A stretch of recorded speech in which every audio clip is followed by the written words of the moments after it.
Hello, everybody. Hello, David. Good afternoon. You missed the bell last time I rang it, so I'll just ring it again to call the meeting to order.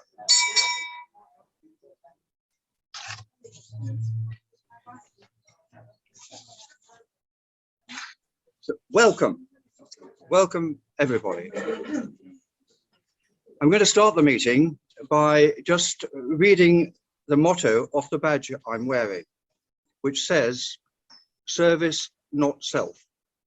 This was the motto of the club in 1911, 1916.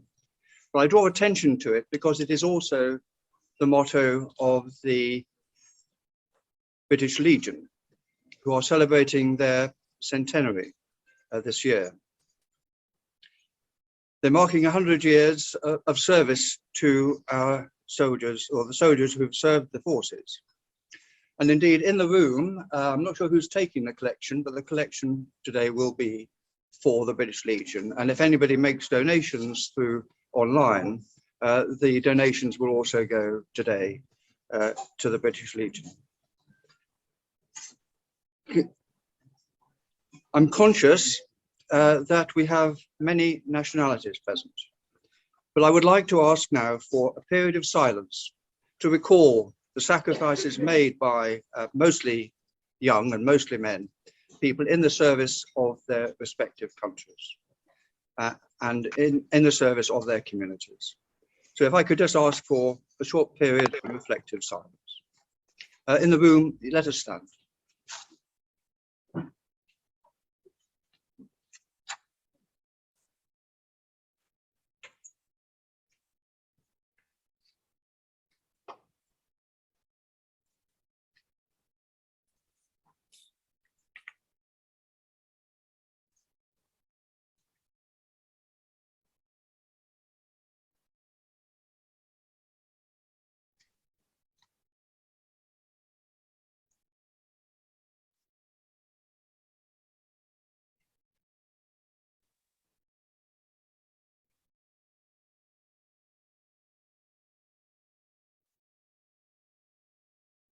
Thank you.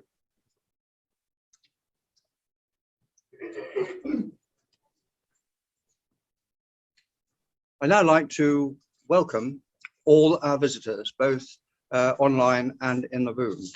And if I could start with visitors in the room, Clive, and then ask you if you would actually introduce visitors online. Yes, I will do. Thank you, David.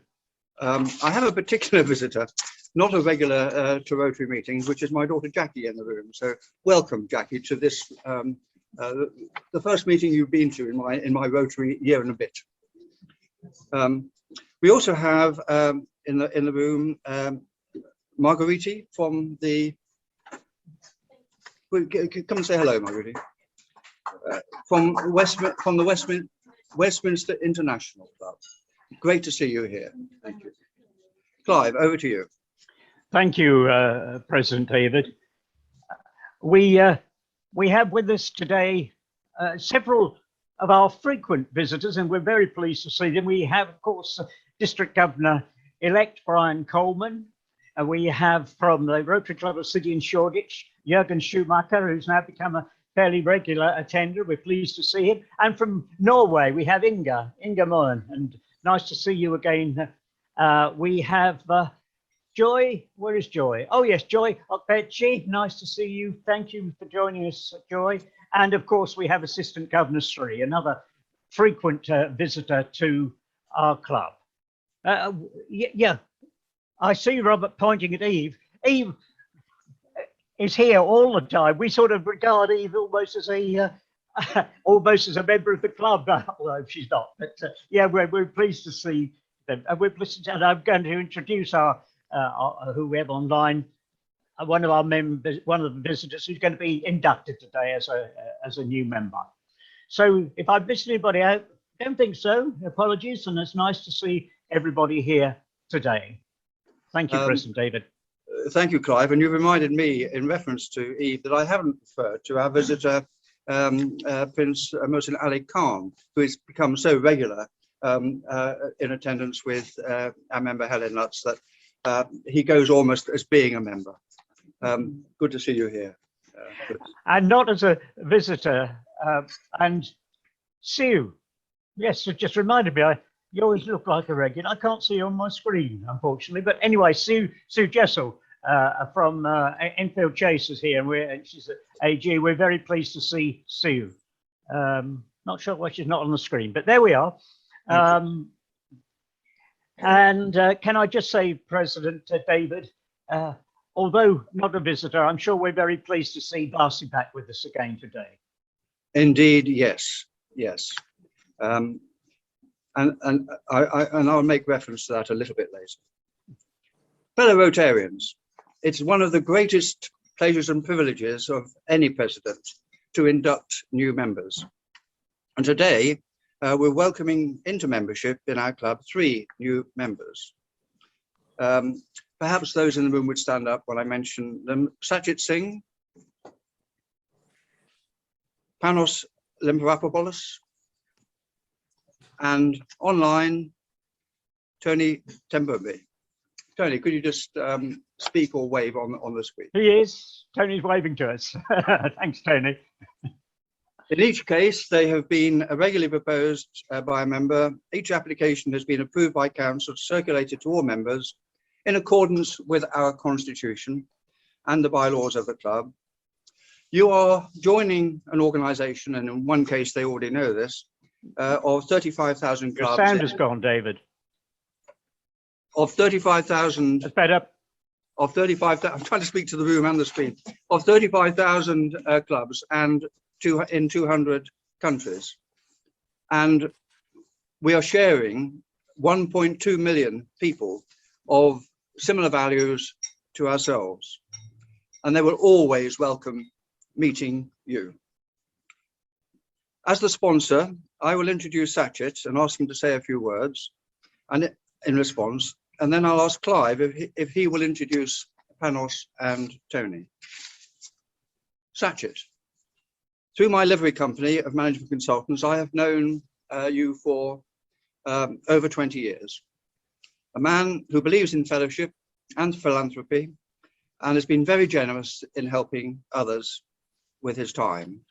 As a chartered accountant, economics graduate, an MBA from Imperial College, he has advised and run many organizations. Presently, Sachit is a visiting lecturer at Bayes Business School in the City of London. He's chief executive of the Society for Promoting Chiropractic Education. He's operated at board level in many organizations, but I met him through his consultancy experience as a member of my company of management consultants. And in particular, as principal consultant and project director in China from 1999 to 2001, he led the UK government's biggest program in China, relocating to China for that purpose. It involved turning around 24 state-owned companies, as well as establishing a restructuring agency, an SME development center, and a credit guarantee fund in 6 cities, 18 agencies in total. And that's quite a lot of work for any management consultant, I can assure you. Sachit, we are very, very pleased to have you here. Clive, Sachit, would you like to come here and say a few words in response? Thank you, President David. And thank you very much. I'm delighted and honored in equal measure to have been inducted to the Rotary. And I look forward to many years of fellowship with all of you and to participating in Rotary's very laudable programs. Thank you.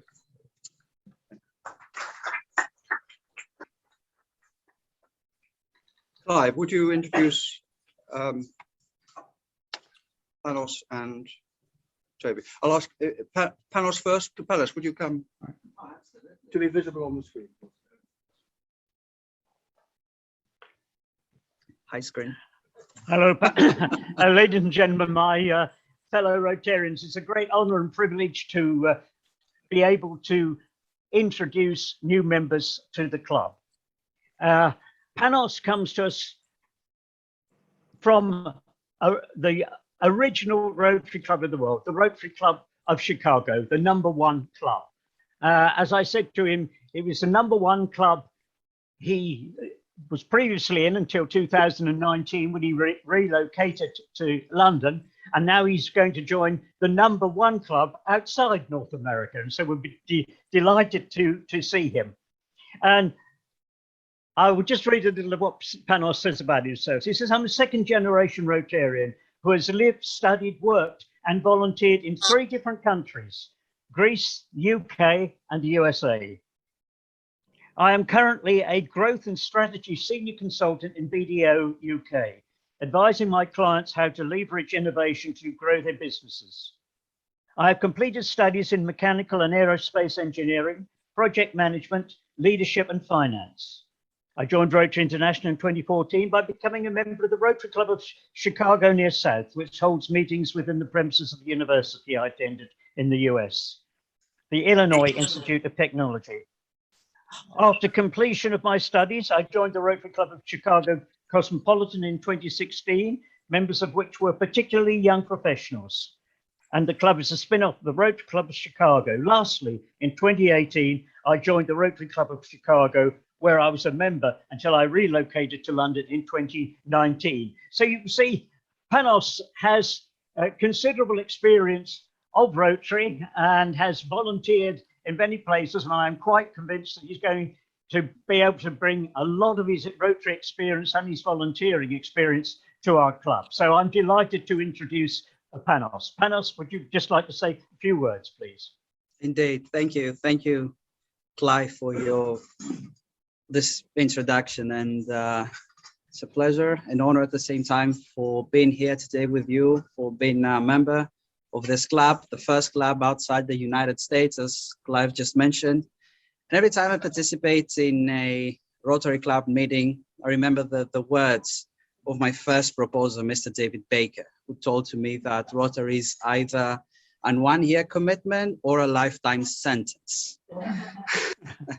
So I've been a Rotarian for the past 7, 8 years, I don't remember, which means that probably I have sentenced my life for being a Rotarian. So thank you again. Very honored, very pleasured for being here today with you, and I'm looking forward to the future. Thank you. Thank you.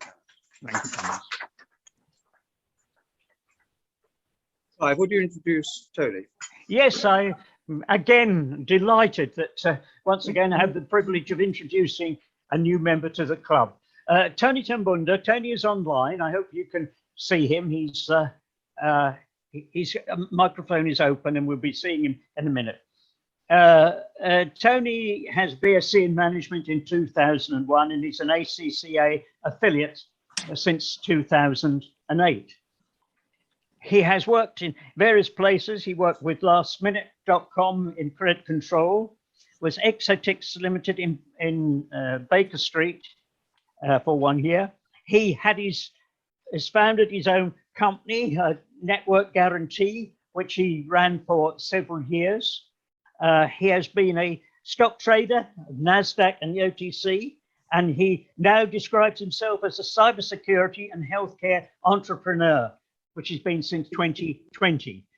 Tony has a wealth of experience, which I'm sure he will bring to the club, and that will be to our great benefit. We are very pleased to see him here today, and I am delighted, President David, to introduce Tony to you. Tony, would you just like to say a few words? Yes, so good afternoon, gentlemen. Thank you for accepting me to join your prestigious club.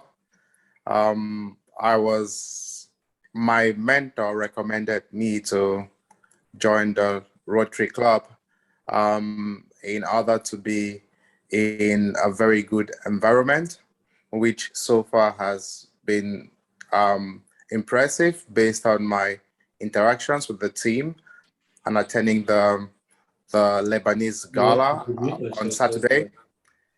I hope to be able to contribute to the Rotary Club in any way in which I can, and also hope to be able to listen to the wise words of wisdom from all the other gentlemen and ladies in the club. So far, I have nothing else to say, and I look forward to participating, contributing, and learning. Thank you very much. Thank you very much. Thank you, Tony. You're joining a very special club. The charter we have here, signed by Paul Harris in 1912, and we always display this at a meeting in the Chesterfield. We've also got a significant family tree. We've launched at least 128 clubs in our 110 years. And we've also led innovations enabling the growth of the Rotary movement through the ability to form clubs within existing clubs areas. I hope that you can all three attend our new members meeting on Wednesday, when you will learn more about our club and hopefully also be presented with your badges and pins. The Rotary mission, simply put, is service before self for the benefit of communities, applying to all actions a four-way test. Is it the truth? Is it fair to all concerned? Will it build goodwill and better friendships? Will it be beneficial to all concerned?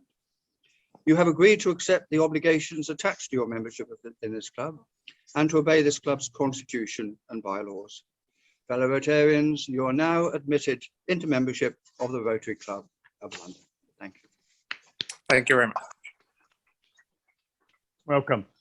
President David, before you move on, I'm afraid I omitted our good friend Suresh Bhawani, who's a frequent visitor, and he's with us here again today on Zoom. And I apologize, I neglected to introduce him.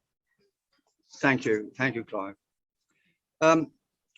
Birthdays. I have two birthdays to remember today. One is on the 17th of November and the other on the 18th of November. 17th of November is Chicago Asawa Mortis, our Honorary Secretary, who has so many pens, I don't think I need to present her with another. She's also got a glass of wine, and she's and Nakinda Daniel, and I'm hoping that Nakinda can be with us on Wednesday as well. Reports. I won't spend as much time on reports as I would like. We were part of the district float on Saturday, and we've raised £87 from our collection today for British Legion. For district elections, which are coming up shortly, I am one of 4 candidates for the district governor for 2024-2025, and a member of the Redbridge Club I see on screen is actually standing for the presidency of the RI Director. For RI Director. I'm sorry, change of titles. Sorry, Eve Conway. Best of luck, Eve. Today we have a council meeting at 2:30. On the next week, we have no outside speakers, but we have 2 members who will speak to us briefly, hopefully. General Brian Peddle, with Christmas in mind. Brian is the 21st leader of the Salvation Army, the whole international movement covering 131 countries. And we're very pleased to have them as corporate members. And Seema Ginsberg, who will be talking to us about her experience as an international tour guide. Some interesting anecdotes I gather from Seema. 13th of December, please put in your diary to come to lunch, Christmas lunch. And don't forget, we have people still desperate to get more tombola prizes and more auction prizes. But do book your spaces now. Thank you.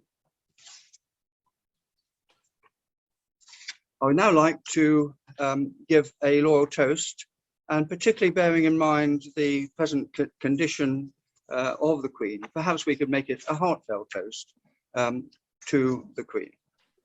The Queen.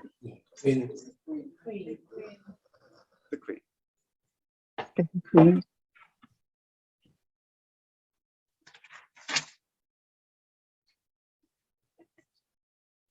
I'd now like to introduce our speaker, Alison Gowman, we're very, very privileged to have Alison Gowman to speak to us. Alison is a top real estate lawyer, was senior partner, now a consultant, to some say the top, some a top, the top city law firm, DLA Piper. Her time is highly valued professionally. Over the last 12 years or so, though, I have only known her for the work she has done in serving others. As an elected member of a city ward, as chairing various corporation committees, serving on organisations such as the City Bridge Trust, the largest charity in the city, and Romney Tweed, a small charity, helping revive the wool industry in a deprived area of Kent. That's the range of work that Alison has been doing for other people. She's always been a long-term champion of sustainable development and is director of the Green Finance Institute. For those that enjoyed our dinner there last August, Alison is an aldermanic sheriff, now resident in the Old Bailey. Last Saturday, she waved from the balcony as the Rotary in London float passed by Mansion House with our jazz band blaring out. But just 2 days previously, she was attending COP26 on the day committed to cities, regions, and built environment, advancing action in places we live, from communities through to cities and regions. Alison presented the work of the City of London's Corporation's Climate Action Strategy and the corporation plans for the city. And I'm very, very keen to hear Alison speak about those experiences. Alison.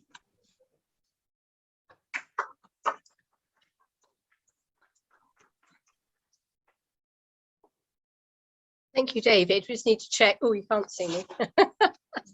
That's a bit better, I think. Is it for you online? Hopefully everybody in the room can see me. Are you going to sit down, David? You might want to. No. No, I don't want to see me, actually. All right, okay. Thank you very much indeed, President and ladies and gentlemen.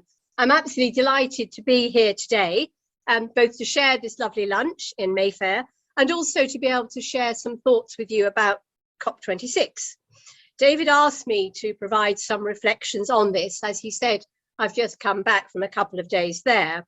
And in fact, with the release of the final pact over the weekend, I have literally been rewriting my own thoughts over the weekend as the final outcome of the Conference of Parties was concluded. Yes, COP stands for Conference of the Parties, but it's clear the acronym is a lot easier to say, and it does allow a lot of puns around, was it a good COP or a bad COP, or did we more pertinently get a fair COP? Anyway, after that one small joke, I think I've got to apologise now that I've got quite a lot of factual stuff to say to you about what happened at COP26, to unpack some of the framework of the deal and the context in which it was made. And of course, I sort of fear it is really perhaps too soon to completely understand what the implications are. People asked me as I came in about that, and I think it was David, the president, who said we probably will only know in 20 years' time. But anyway, before I start on my bad COP news, let me just put a bit of context into the topic, because not all of you have been like me living COP and climate for the last several years. As you'll understand, each year the world leaders meet at COP to attempt to tackle what I think is the biggest challenge of humankind, which is climate change. The COP is the supreme decision-making body of the United Nations Framework Convention on Climate Change, UNFCCC. There's lots of acronyms, there's lots of long names. All the states that are parties to that convention are represented, and that's 197 states in all. Most experts believe that COP26 really was a unique opportunity for the world and all of those countries to get things right. And to understand why, perhaps we should go back to COP21, which some of you will know was held in Paris in 2015, which led to the Paris Agreement. Something momentous happened those 6 years ago, because every country there agreed to work to limit global warming to well below 2 degrees and to aim for no more than a 1.5 degree rise in temperature, and to adapt to the impacts of a changing climate, and also to make money available in order to achieve these aims. Well, under the Paris Agreement, countries committed to bring forward national plans setting out how much they would reduce their emissions. They're known as nationally determined contributions, NDCs. And they agreed in COP21 that in 5 years' time, they'd come back to what would have been this year, COP26, although it should have been last year, in order to update those plans to see how far they'd made that progress. That was why this year was so critical. The commitments that the countries had given in COP21 in Paris didn't come close to a 1.5 degree warming. And so the window that we believe is necessary is closing fast. The targets announced in Paris probably would have still resulted in something well over a 3 degree rise in temperature by 2100. And if we continued that, I think it's very clear we would have had even more catastrophic flooding, fires, extreme weather, and destruction of species. So COP26 was our chance to get the runaway climate change under control. And whereas Paris was a really breakthrough time, we feel that Glasgow, the COP26, was meant to be when those thoughts and aspirations were going to be put into action, because we really need to do so much more to keep temperature rises to only 1.5 degrees. So how did governments do? Well, you've probably read the papers, seen some of the news. Antonio Guterres, who is the United Nations Secretary General, said, "Hopes unfulfilled, but not buried." He went on to say, the COP26 deal is a compromise reflecting the interests, contradictions, and state of political will in the world today. It's an important step, but not enough. It's time to go into emergency mode. The climate battle is the fight of our lives, and that fight must be won. So what were the negative aspects of the deal? As I said, there was a need for the countries to make those nationally determined contributions, the pledges to meet 1.5. But unfortunately, that didn't work. We do not have a climate commitment from all of those countries to 1.5 degrees. It's estimated that what's been pledged will end up at something like 1.8 degrees. That may not seem too different, but believe you me, it will mean some of those awful impacts will still take place, and we need to still strive for a lower aim than that. And secondly, although in the climate pact that came out of Glasgow, they did actually start to talk about fossil fuels, and importantly about coal, which is the worst fossil fuel for greenhouse gases, it was clear that the proposal that was coming to the conference, which was to phase out coal, was not going to be met by all of the countries concerned. The two main protagonists in objecting to this were India and China, both of them very reliant both on coal within their own country and coal for their own economies.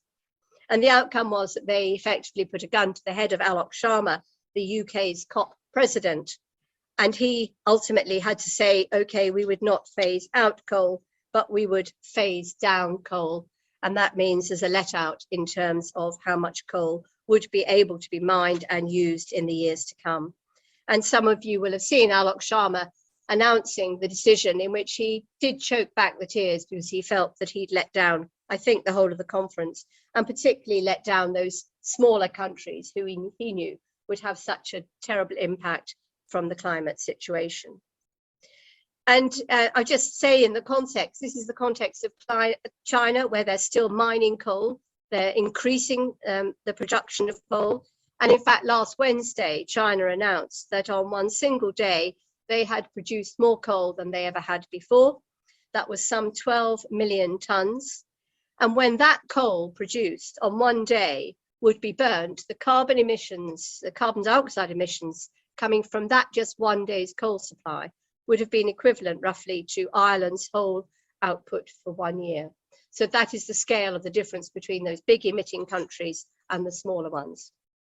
But for balance, I'll say that a lot of other nations besides China and India did actually make some huge commitments on coal.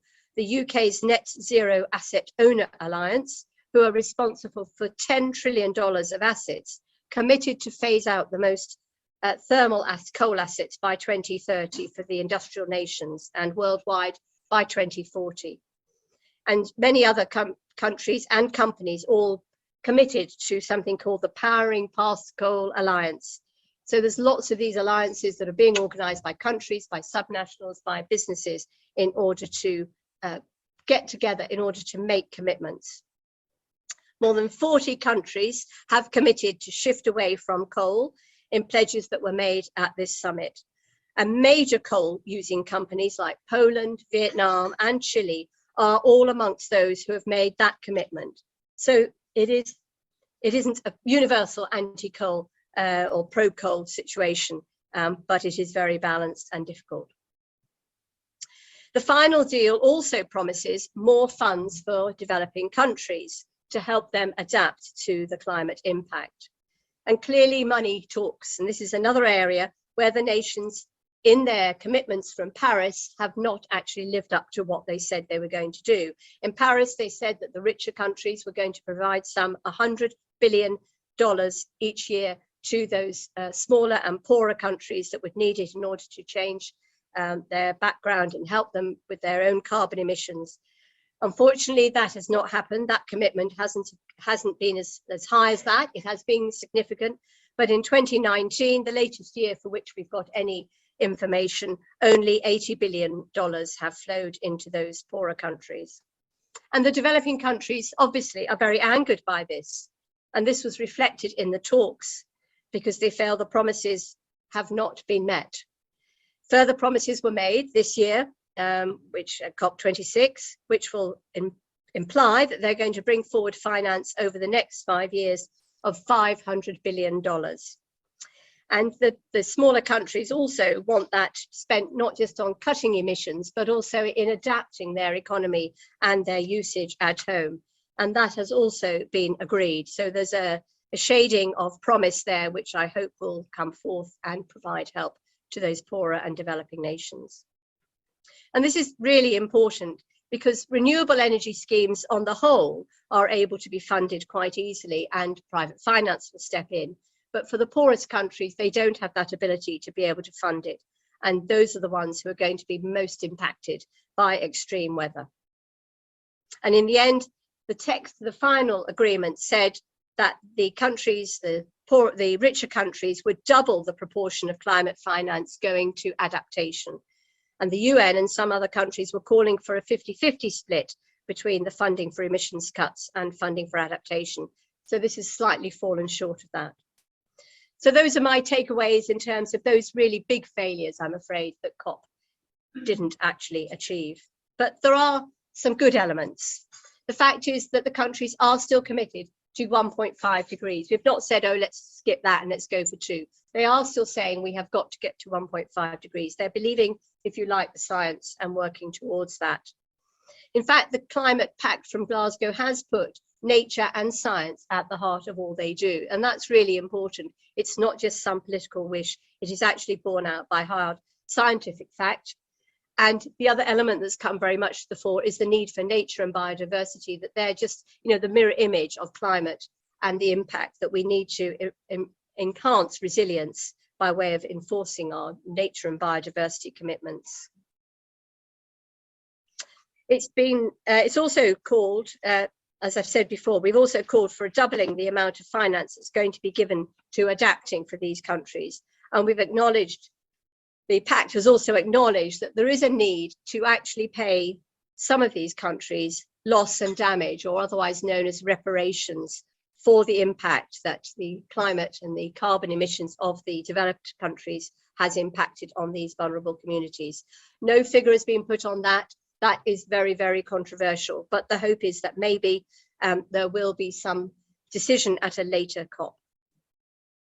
And Glasgow has also helped to bring together not only governments, but also what I'm calling the non-state actor, i.e. sub-governments, states and cities, but also businesses and other organizations.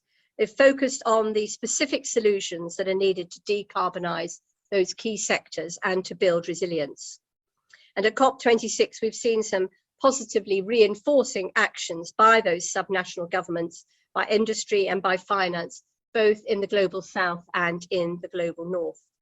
There's signals of the breakthroughs and the economy-wide transformation that we need, from deforestation-free supply chains to electric vehicles, green steel to green hydrogen.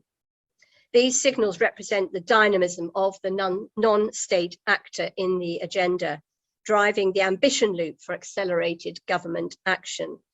Now, I wrote that actually on Saturday, well, on Friday, Saturday, around the Lord Mayor's show and everything else that was going on this weekend.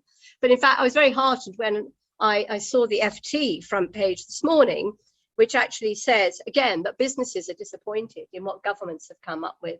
And so businesses, as my term, non-state actors, are actually saying they want to drive governments to actually do more on this agenda. And that's really important, because I think people have thought that, oh, business will just catch up if we regulate, they'll do it if they have to, but they're not really that interested. But I think it's clear that that the balance is tipping as governments are perhaps slightly dragging their feet. Businesses are seeing that this is good for business, it's good for their people, it's good for the planet, and it's good for profit along the way, because businesses don't want to do it without some profit motive, as you in this room will all know. So let's look at how this comes through. So there's been a breakthrough commitment to end deforestation. 133 world leaders responsible for about 90% of the world's forests are promising to end and reverse deforestation by 2030. And in a further 33 financial institutions with some $8.7 trillion in assets under management have all also committed to tackle deforestation during this current decade. There's been a major agreement about methane. We don't hear so much about that. It's actually worse in terms of impact than carbon dioxide, but it's actually, there's not so much of it, but it's, I think, something like 28 times as harmful. So it's really important that methane is reduced. And there's been a major agreement to speed up the reduction of methane where it can be. Obviously, we all know that there's a big push to end combustion engines, and many national governments, cities and states and businesses have all agreed to end the sale of the internal combustion engine, many of them by 2035, as we have in the UK. Mainstream private finance is publicly committed to transforming the economy to net zero. Here's my businesses stepping forward. For this particular conference, Mark Carney, the former governor of the Bank of England, led on a grouping called the Glasgow Financial Alliance for Net Zero, GFANZ, it's called, the acronym. And over 450 firms have, across 45 countries, have now committed to science-based targets to halve their fair share of emissions by 2030. And that, amongst these 450 firms, accounts for over $130 trillion under assets. So these will all be, businesses will be looking at how their assets are invested and make sure they align with that net zero 1.5 degree goal. All of this is underpinned with some rather formal frameworks, but those of you who are accountants and maybe management consultants in the room will be interested to know about these elements, the technical groundwork that's there in order to make sure this is accountable. So the IFRS launched the International Sustainability Standards Board, which is in fact to create the standards by which this can be accounted for in business and in corporates. And that's really very important, that there's actually going to be an established taxonomy about how this can be accounted for. And the City of London Corporation, which in a sense I'm a member of, I'm not quite representing it today, but I'm a member as an alderman and sheriff. That's something the city has very much been promoting, the ISSD, again, another acronym there, because it's essential that people do stop claims of being green when they're not really. We need accurate and appropriate data and accounting. There's also a new metrics framework for measuring resilience. So for the first time, cities, regions, businesses, investors can measure the progress they've got in building resilience to climate change, bearing in mind that some 4 billion people are most at risk from the impacts by 2030. And indeed, the City of London Corporation have been building resilience as very much part of their climate action plan. They've been consulting recently about flooding, and the River Thames is at risk of flooding, and there's also risk of water coming from the rivers on land that collides with the Thames. That's the most serious risk for the City of London as a small geographic area. And they've been consulting on what needs to be done in order to resist that impact. And obviously we've got the Thames barrier, etc. but there is more that needs to be done. So building that resilience in our cities, in our streets, is very important. And more locally, Rishi Sunak, who spoke on several occasions at COP, made an announcement that the UK would be making net zero transition plans mandatory for corporates and financial institutions, listed companies, by 2023. So it's no longer voluntary, it's going to be mandatory. And there are many, many more points. Sorry, maybe I have gone as long as I need to, or want to, or you want me to. And David mentioned, I haven't quite finished yet, David. And David mentioned that I'm a non-exec director of the Green Finance Institute. This is an organisation set up, funded initially by the Corporation of London and by government, that has in fact been driving through many areas of green finance in order to make sure that the City of London Corporation becomes a global hub for this sort of work. And the GFI, together with the corporation, led the programme up in COP26 up in Glasgow that I attended and I was part of, making sure that we could say to people that the city is at the forefront of this programme, and with the GFI we're driving forward innovative and tech changes. That programme included 5 hybrid conferences from Glasgow, from London. We were broadcasting at both ends. They're all online if anybody wants to catch up. We had a huge array of most important speakers at those events. And we confirmed our commitment as the City Corporation, both to the Glasgow Financial Alliance for Net Zero, GFANZ, I told you about, the International Sustainability Standards Board, ISSB, and also the voluntary carbon markets, which also need to be brought into play. We won't get a mandatory carbon pricing system, but voluntary carbon markets are important. So a lot's happened. I want to stay positive. Somebody asked me, how did it all work out? Well, I think you can hear from my speech, it was a game very much of two halves, and we don't perhaps know quite how far it's going to have an impact.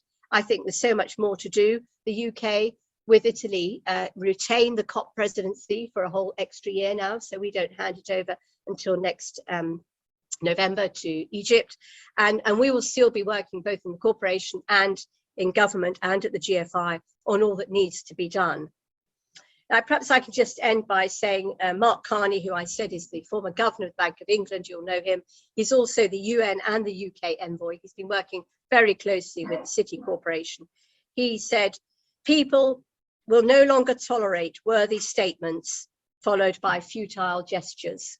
They won't settle for governments making announcements at summits that they don't meet at home, or companies that speak green but don't act. And that's why we've worked to transform the heart of finance. And my view is that we can do a lot as a city of London, to finance those changes and make sure that they're accountable. Thank you.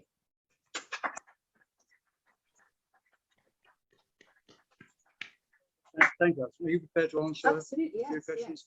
Yes. So before we start the questions, I'd just like to make a statement that the Corporation of London, all the governments at COP26 were in no doubt that climate change is a threat. And I don't really want to take up Alison's time with questions about whether or not climate is changing. Keep your skepticism, but please, if we could have questions directed at the material that Alison has presented to us. Thank you. Clive, would you like to ask whether there are people online with a question? Yes, if there's anybody who's on the Zoom link would like to ask a question, would you please either unmute yourself or put up your hand? Eve Conway, you've put your hand up. You're the first one. Eve, your question, please. Thank you. That was really excellent. Thanks very much for giving an excellent summary of COP26. Just a short question. As we know, our dear Greta has said it's all blah, blah, blah. But how do you think COP26 is any different from any other COP? And will it achieve any more than blah, blah, blah? Well, I mean, that's really sort of what Mark Carney was saying in that quote that I gave, you know, that people aren't tolerating statements and no actions. And so he was really agreeing with Greta that, you know, there does need to be action. And that was what COP26 was meant to be about. It was meant to be the action COP. There is a lot of goodwill, and I think it was probably impossible to think that we would ever get, you know, something that was perfect.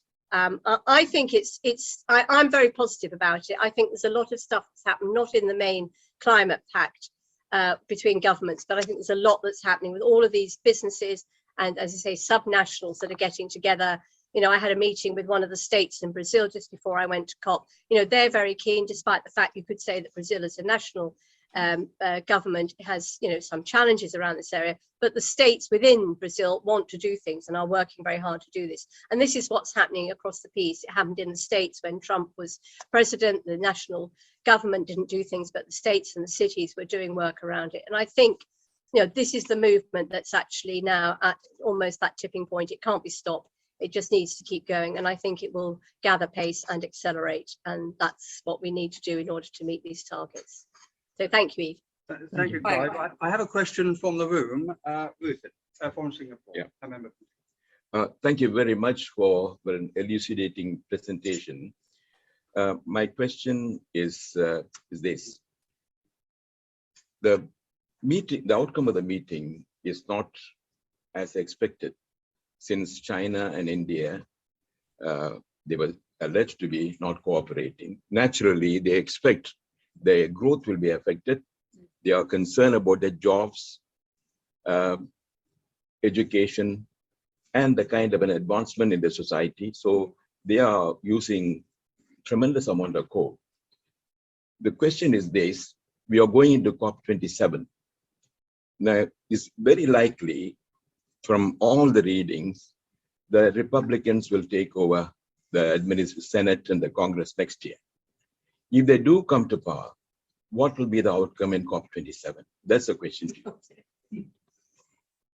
Thank you very much, Ruth. I mean, let me say, first of all, that at COP, India, Prime Minister Modi did actually say that India were committing to net zero by 2070. So let's say, well done, India. They are actually putting a date and a time on their commitment. Obviously, we'd all wish it were 20 years earlier, but they've made that commitment. And I think that's you know, a big step forward, because they've understood and they're working towards that.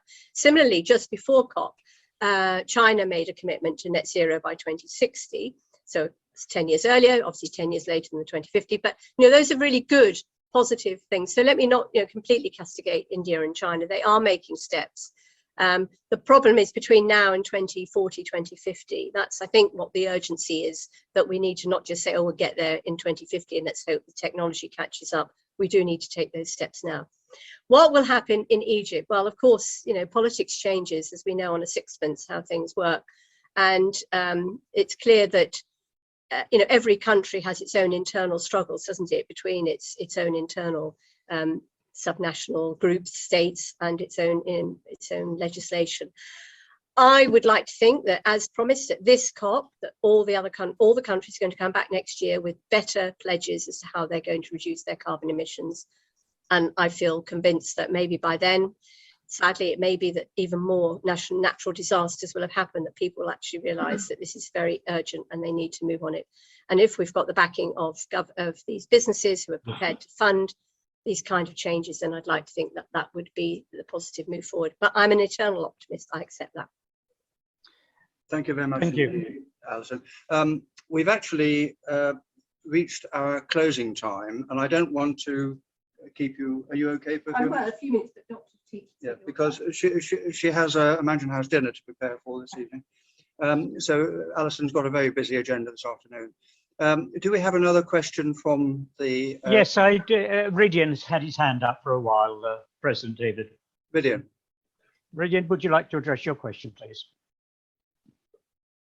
Thank you very much for that, Alison. Of course, you and I were masters in the same year in 2013. I personally am as positive as you. I think that the energy is now beginning to develop, and little pieces of drafting one can make too much of. What I'd really like to ask you is, I'm delighted that the city, and you in particular, are taking a lead on some of the technical things, on greenwashing and so on. But what can we do to raise the energy of the movement with young people particularly? They talk about the environment, but they treat it abysmally badly. They don't seem to realize that the energy used in the internet is greater than all the emissions by all the airline flights in the world. They don't understand these things. They throw aluminium cans at the side of the road, not realizing that the most intense smelting process is bauxite to aluminium. You know, what can we do to actually give people day-to-day lessons that they can personally own? Yeah. I mean, I don't want to blame young people because, to be honest, young people have been very critical in actually motivating the rest of the world, as we've already mentioned Greta, but there are many others. And for a lot of people, they say, oh, it's my grandchildren that have got me interested. So, you know, we've got to be pleased with them for that plan. I think we all need to change some of our behaviours. Frankly, we're all guilty of some overabundance and some, you know, misuse of our planet. But all that we can do, we need to get the facts out there. That's the point. You know, it's very complicated sometimes. We need to get the facts out there so it's very clear what people can do. So then hopefully they'll be able to do it, as opposed to lots of misinformation. As we know, fake news and misinformation can confuse people, so they don't want to act at all. But behaviour change and appropriate behaviour by us, as if we are, you know, the current generation in power, so to speak. But thanks for your question, Ridian. Thanks. Thank you very much, Alison. If they have another question from Maria Orty. Thank you, Alison. It has been really very interesting, your explanation. And I would like to understand what are the commitment about the deforestation, in particular about the Amazonia. Thank you. Well, I read out the general headlines, and I think I'd need to go back and look at it in detail to see that. But the commitment is obviously that people will not, in their supply chains, be accepting items that come from deforestation. So that will mean both in terms of deforestation, where people are pulling down the forest to either grow soya or to have cattle there, but also in terms of you know, the wood and other items that they're using, which are not from appropriately certified sources, really. So I think it's just a wider number of nations that have committed to actually search through their supply chains, and that's it's a very important part of how we can all reduce our carbon emissions, is looking at where things came from, how they were made, make them all traceable, so that we understand those implications. But I mean, I think it's clear that you know, the Amazon is unfortunately being deforested rather quickly, but there is a great movement behind that stopping, and we need to help those countries involved to take those steps. Thank you. Thank you very much. I think we're probably at the limit of time. Alison has said that I can release her email address to anybody who wants to ask a follow-up question, which she'd be happy to respond to, and we can do that through our secretary. So anybody who wants to ask a question who hasn't had the opportunity, perhaps they could ask the question through Chicago, and we will ensure that Alison receives it. We haven't got the details to hand immediately. I'd now like to call on Doug Wills to give a vote of thanks to Alison. Thank you, David, and thank you, Alison. That was fascinating, and my only criticism is that you drew attention to the Financial Times rather than all the other august publications, such as the Evening Standard. But it's, in all seriousness, it's very, very good of you to spend the time and inform us. I was actually at COP26 the last 2 weeks, or most of, wearing a couple of hats. One was actually Rotary, and one of the things that we did as Rotary International through Glasgow Club was putting together the posters, a competition which was held of the posters of the views of the children. These were children up to the age of 11, and 4,000 pupils entered it, and the winners were there, and these posters were there for everybody at COP to see at the airports and so forth, and it did underline this thing about young people, and it went through. I actually share your view of optimism. I came away believing that the focus has changed. You used it, the balance, as the tipping of the balance, and I think it has changed, and I think you pulled it together very well. But if we do the pluses and minuses, your pluses were pretty good. Deforestation, end of methane, end of the internal combustion, business pledge to net zero, measures of process of climate action plans being measured, the resilience of such things as the Thames flooding, and again a Rotary thing was about the land masses that need protecting from the mangrove swamps, and then the all-important green finance. I personally think that the finance will drive most things, and that it will be driven by, whoops, we're losing the desk here, will be driven by finance. The populace will vote in the democratic countries, and finance will drive China and probably India. And I think the finance will be the driving factor. All of that came from your talk. Thank you very much for it. Let's hope our joint optimism goes through, because we haven't got a second chance.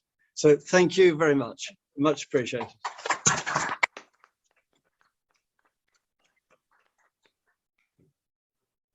Before I actually make the final presentation, which is of course a certificate, I want to draw attention to Alison's latest book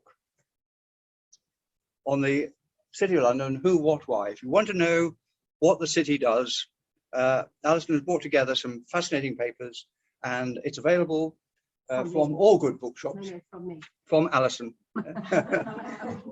For £10, I think, isn't it? Yeah, it's a bargain, a bargain. So add to your question a cheque for £10, and Alison will be happy to answer your question and supply a book. Postage excluded.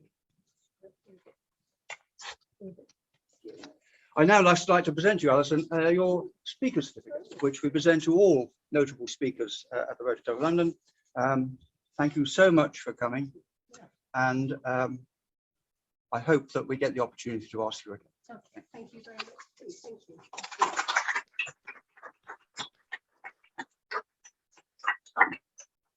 Nothing now remains but for me to close the meeting in the traditional way with our toast to Rotary in peace the world over. Rotary in peace the world over. Rotary in peace the world over.